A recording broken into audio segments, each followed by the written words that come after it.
আর একটু সময় দেন মানুষ স্পিকার, আমি তো হুজুরদের পক্ষ থেকে একজনই মাত্র।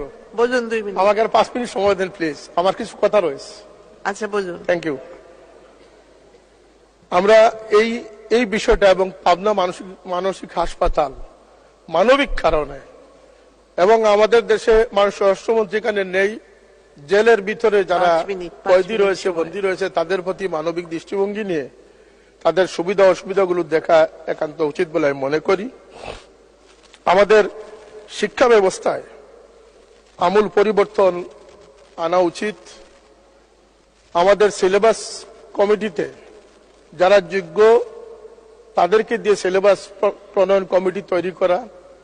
এক্ষেত্রে আপনারা আশ্চর্য হবেন যে মাদ্রাসা শিক্ষা বোর্ড একটি বৃহৎ শিক্ষা বোর্ড, যেখানে আলিম তৈরি হচ্ছে, এবং যে আলিমরা আজকে সকলেরই বাবা মা